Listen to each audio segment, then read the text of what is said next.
The imaginary audience refers to an egocentric state where an individual imagines and believes that multitudes of people are enthusiastically listening to or watching him or her. Though this state is often exhibited in young adolescents, people of any age may harbor a fantasy of an imaginary audience. The early history. David Elkin coined the term imaginary audience in 1967.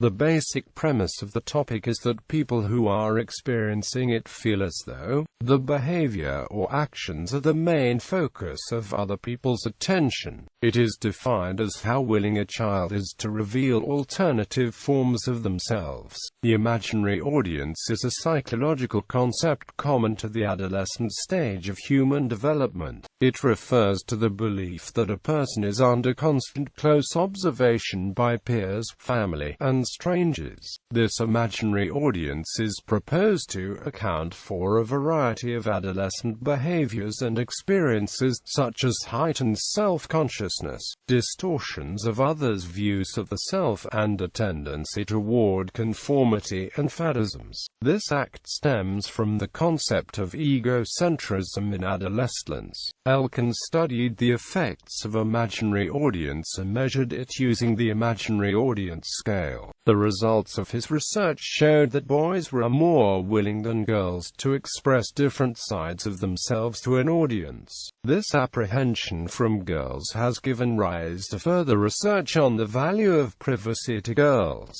Imaginary audience influences behavior later in life in regards to risky behaviors and decision-making techniques. A possibility is that imaginary audience is correlated with the fear of evaluation as self-representation effects on self-esteem. Duration. The phenomenon stems from egocentrism and is closely related to another topic called personal fable. Imaginary audience effects are not a neurological disorder, but more a personality or developmental stage of life. It is not aroused by a life event, rather it is a part of the developmental process throughout adolescence. It is a natural part of the process of developing a healthy understanding of one's relationship with the world. Most people will eventually gain a more realistic perspective on the roles they play in the peer groups as they mature. This natural developmental process can lead to high paranoia about whether the adolescent is being watched, if they're doing a task right, and if people are judging them. Imaginary audience will likely cease before adolescence ends, as it is a huge part of personality development. Imaginary audience can be as simple as having to change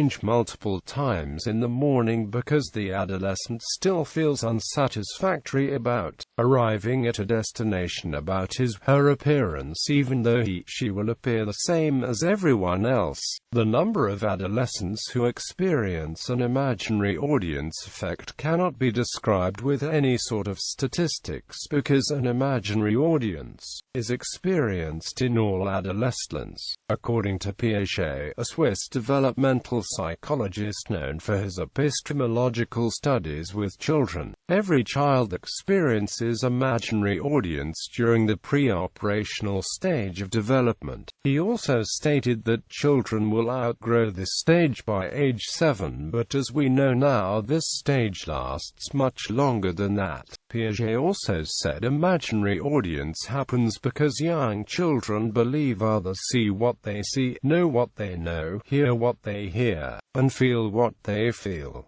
The extremes to which adolescents experience an imaginary audience, however, varies from child to child. Some children are considered to be more egocentric than others and experience more of an extreme imaginary audience or have more of an elaborate personal fable. Therefore, children then subconsciously put more value on the idea that everyone cares about what they are doing at all times. This is very common in adolescence during this level of development as the child is going through Erik Erikson's identity versus identity confusion. The child is struggling to figure out their identity and formulating congruent values, beliefs, morals, political views, and religious those views. So, on top of experiencing an identity moratorium in which they are exploring different identities, children feel they're constantly being watched or evaluated by those around them. This leads to intense pressure being placed on the child and may also influence later self-esteem.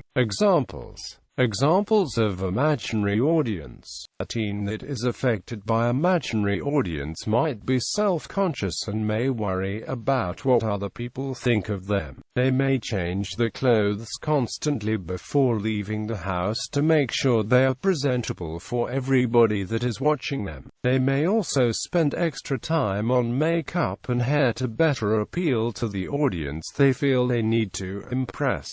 A teen may also change the wardrobe to match trends that start. They may also believe that they are better than everyone else and everyone is constantly looking at them and judging, feeling the need to look perfect. A teen who has a pimple on the face will think that everyone will notice and that it is covering half of the face. In reality, only a small percentage of those people have any interest in a person's activities, and a maturing worldview will usually reduce the impression that this imaginary audience exists. Some people, however, maintain this misapprehension well into their adult years. Studies.